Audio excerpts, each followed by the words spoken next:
तो देखो जो WWE का रॉ नेटफ्लिक्स का शो होने वाला उसके लिए तो हम लोग एक्साइटेड हैं कि भाई हर हफ्ते कुछ ना कुछ वहाँ पर बड़ी चीज़ें हो रही हैं। लेकिन सीएम पंक ने कहा भैया डिवास चैंपियनशिप के लिए मैच होगा आने वाले रॉ में। इसके अलावा रूमरिंस हमारे अनडिस्प्यूटेड WWE चैंपियनशिप आने वाले टाइम में जल्दी जीतेंगे या फिर नहीं। एजे स्टाइल्स के WWE contract Saturday night main event TV पे टेलीकास्ट हो गई या फिर नहीं, और भी तुम्हें कुछ चीज़ें जानने के लिए मिलेंगी। So hello everybody and welcome back to new video को चलो शुरू करते हैं Seth Rollins, CM Punk, Drew McIntyre and the game Triple H के साथ में। अब देखो कल के जो रॉ नेटफ्लिक्स का शो होने वाला इंडिया के अंदर, वहां पर एक मैच ऑफिशियली कंफर्म पिछले हफ्ते हुआ था।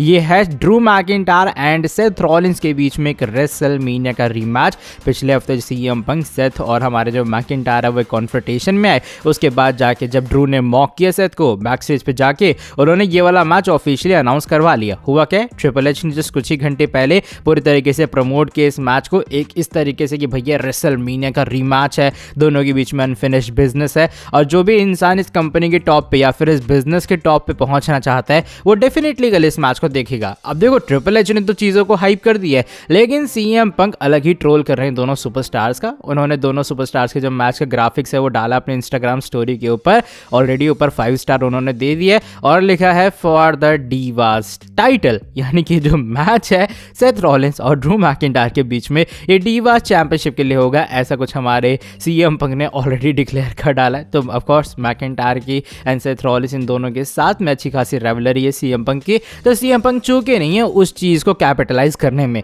बात हम लोग करते हैं रॉ नेटफ्लिक्स के कल के शो के बारे में, तो टिकट सेलिंग के बारे में भी बात करते हैं, बिकॉज ऑलरेडी शो के लिए काफ़ी सारी चीज़ें कन्फर्म है। JBL तुम्हें शो पर देखने के लिए मिलेंगे, न्यू डे का सेगमेंट है, सैमी ज़ेन तुम्हें माइक पे देखने के लिए मिलेंगे, और भी काफ़ी सारी चीज़ें यहाँ पर अनाउंस हुई है। And may be of air के अंदर तुम्हें कोडी रोड्स भी देखने के लिए मिल सकते हैं, क्योंकि वो भी ऑफिशियली अनाउंस हैं अब इस वाले शो के लिए। बात अगर मैं टिकट सेलिंग के बारे में करूं तो हमारे रेसलटेक्स की तरफ से रिसेंटली कुछ स्टैट्स आए हैं सामने, जिसका स्क्रीनशॉट तुम लोग देख पा रहे होगे। नंबर काफ़ी इंप्रेसिव है, क्योंकि जो पूरा करंट सेटअप है वो 13,864 के अराउंड का है, और ऑलरेडी WWE वालों ने 13,424 टिकट्स बेच दी हैं। यानी कि अगर अब तुम अप्रॉक्स देखो तो 440 के अराउंड जो टिकट्स हैं वो रह गई हैं बाकी। एक दिन में WWE 193 के अराउंड जो अपनी टिकट्स हैं वो बेच डाल रही अच्छी खासी। तो देखा जाए ऑलरेडी ये ऑलमोस्ट एक सोल्ड आउट शो है, क्योंकि 400 कुछ टिकट्स बाकी रह गई हैं। तो मुझे लग रहा है 100-200 और बिक ही जाएंगी जब तक शो स्टार्ट होगा। तो इवेंचुअली ये चीज़ें एंड होंगी इस तरीके से कि भैया 100-200 सीट्स बची हुई हैं, जो कि मुझे लगता नहीं ज़्यादा बड़ा नंबर है। जब आप 13,000 के अराउंड टिकट्स बेच पा रहे हो, तो ये कुछ अभी फिलहाल स्टैट्स आए हैं सामने कल वाले रॉ नेटफ्लिक्स शो के। और WWE की अभी फिलहाल चीज़ें कहीं ना कहीं देखा जाए बहुत बेहतरीन एंड अच्छी जा रही हैं। अब चलो बात करते हैं इसके बाद वाली स्टोरी की तरफ। इस बार हमारे रे मिस्टीरियो के बारे में जुड़ी है। रे मिस्टीरियो WWE कंपनी के अंदर अभी फिलहाल देखा जाए काफ़ी सारी चीज़ें कर रहे हैं। रिसेंटली वो स्मैकडाउन के शो में भी अपीयर हुए, लेकिन वही बात आती है कि अब जो हमारे रे मिस्टीरियो हैं वो WWE के अंदर जब स्मैकडाउन में आए उन्हें केविन ओवेंस के हाथों हार का सामना करना पड़ा। चलो ये हार के बावजूद भी ना हमारे 619 ने काफ़ी सारी सही चीज़ें की हैं, बिकॉज उन्होंने 21 ईयर्स डिफरेंट कैलेंडर्स WWE में टच कर ली हैं। 2002 में उनका डेब्यू हुआ था, 2014 तक उन्होंने लगातार कम्पीट किया, फिर वो 2018 में वापस आए और 2025 तक कम्पीट किया, क्योंकि 2025 में तो उन्होंने कम्पीट कर लिया ना WWE के अंदर। तो इस तरीके से रे मिस्टीरियो ने करीबन 21 अलग अलग कैलेंडर्स के अंदर कम्पीट किया है WWE में, जो कि देखा जाए अपने आप में एक बहुत अच्छी चीज़ है, बहुत अच्छी न्यूज़ है। और ऑफकोर्स जो रे मिस्टीरियो के फैंस हैं वो इस वाली न्यूज़ को लेकर खुश रहेंगे कि भैया अब देखो रे मिस्टीरियो लेजेंडरी स्टार हैं, उन्होंने इतने टाइम तक WWE में कम्पीट कर लिया है। बाद हम हमारे फिनोमिनल वन एजे स्टाइल्स के बारे में भी कर लेते हैं। एजे स्टाइल्स भी WWE के अंदर काफ़ी टाइम से एब्सेंट हैं, और बात वो आती है कि भाई अब एजे स्टाइल्स कम बैक कब करेंगे, क्योंकि अगर तुम्हें याद होगा कुछ महीने पहले ऐसी बातें आ रही थी सामने कि एजे स्टाइल्स का WWE कॉन्ट्रैक्ट एक्सपायर होने वाला है।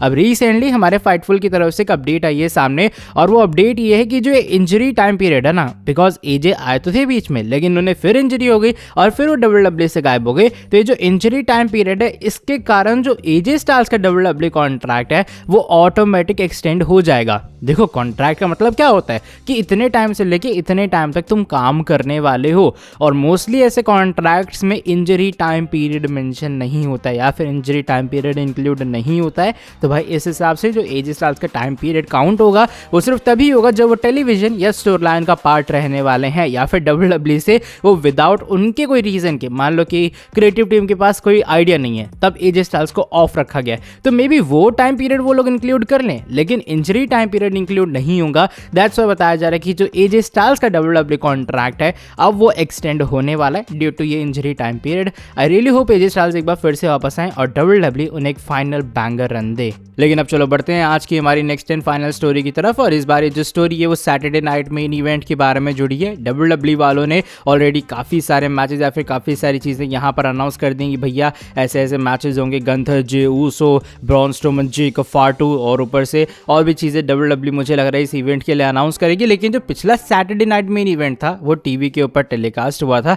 अब बात यह है कि ये वाला टेलीकास्ट होगा या फिर नहीं। तो देखो अभी फिलहाल जो बात आ रही है सामने, WWE की यूके का जो ट्विटर अकाउंट है वो प्रमोट कर रहा है, इवन फेसबुक वाला भी, कि जो अपना शेमस वाला मैच हो रहा है ब्रॉन ब्रेकर के साथ में ये तो टेलीकास्ट होगा, यानी कि eventually Saturday night main event telecast होगा 25 जनवरी की रात को 1 AM GMT और नेटफ्लिक्स यूके, यानी कि जो नेटफ्लिक्स का यूके वाला जोन है वहां पर टेलीकास्ट होने वाला है। यानी कि इंडिया की टाइमिंग के हिसाब से तुम्हें 25 तारीख को सुबह 6:30 बजे देखने के लिए मिलेगा। अब कहाँ देखने के लिए मिलेगा ये बात कंफर्म नहीं है, लेकिन इंटरनेशनल व्यूवर्स जितने भी होंगे तो उन्हें नेटफ्लिक्स यूके जो है उसके ऊपर देखने के लिए मिल जाएगा कि भैया ये सब टेलीकास्ट हो रहा है। तो मुझे ऐसा लग रहा है कि मे भी तुम्हें टेलीकास्ट पूरे शो का देखने के लिए मिले, क्योंकि WWE फिर चीज़ें वैसे ही सेटअप करेगी ना। अगर यूके के अंदर टेलीकास्ट हो रहा है, लाइटनिंग वगैरह वैसी ही होगी, तो मोस्ट प्रोबेबली तुम्हें इंडिया के अंदर भी ये चीज़ टेलीकास्ट होने के लिए देखने के लिए मिलेगी। अब चलो बढ़ते हैं आज की हमारी नेक्स्ट एंड फाइनल स्टोरी की तरफ। इस बार हमारे रोमन रेंज के बारे में जुड़ी है। हमारे जो OTC हैं वो रॉयल रंबल के अंदर डेफिनेटली एंटर होंगे, मेंस रॉयल रंबल मैच के अंदर compete भी करने वाले हैं। लेकिन वही बात आती है कि रोमन रेंज जीत के अनडिस्प्यूटेड चैंपियन बनेंगे या फिर नहीं बनेंगे। अब देखो यहाँ पर जो बातें आ रही सामने वो ये कि शायद जो रोमन रेंज के फैंस है वो हल्का डिसअपॉइंट हो, लेकिन रोमन रेंज काफ़ी ज़्यादा जल्दी कोई अनडिस्प्यूटेड टाइटल नहीं जीतेंगे। उसके काफ़ी बड़े रीजंस हैं। पहला रीज़न यही है कि शायद रोमन रेंज रॉयल रंबल ही ना जीतें, क्योंकि उनका फ्यूड CM पंक के साथ होगा रेसलमेनिया के अंदर। अभी फिलहाल रिपोर्ट्स का तो यही मानना है। और तुम्हें ये बात जानते हो कि रोमन रेंज का अनडिस्प्यूटेड टाइटल जीतना ना एक बहुत बड़ा मोमेंट होगा रीसेंट टाइम में, यानी कि WWE उसको पूरा कैपिटलाइज करना चाहेगी। अगर तुम्हें ऐसा लग रहा है वो WWE बैकलैश जैसे छोटे शो में या फिर कोई भी छोटे मोटे PLE के अंदर गुजार देगी, तो वैसा नहीं होगा। रोमन रेंज का अनडिस्प्यूटेड टाइटल के पीछे जाना, उन्हें टाइटल शॉट दोबारा मिलना WWE के लिए एक बहुत बड़ा मौका होगा, जो कि शायद वो मनी इन द बैंक के समर स्लैम जैसे शो के अंदर ही निकालना चाहेगी कि भैया वहाँ टिकट सेलिंग में उन्हें काफ़ी अच्छी हेल्प मिलने वाली है। तो इस हिसाब से देखा जाए अगर रेसलमेनिया के अंदर Roman Reigns undisputed title feud के अंदर ही नहीं है, वो CM पंक वगैरह किसी का फेस कर रहे हैं, तो मनी इन द बैंक या फिर इस साल का समर स्लैम ये बड़ी जगह होने वाली है जहाँ पर तुम्हें मोस्ट प्रोबेबली रोमन रेंज फिर से अनडिस्प्यूटेड टाइटल पिक्चर के अंदर देखने के लिए मिलेंगे। अब मुझे लग रहा है शायद WWE money in the bank भी स्किप कर दे, क्योंकि वहां पर मेंस के मनी इन द बैंक के लैडर मैचेस होंगे।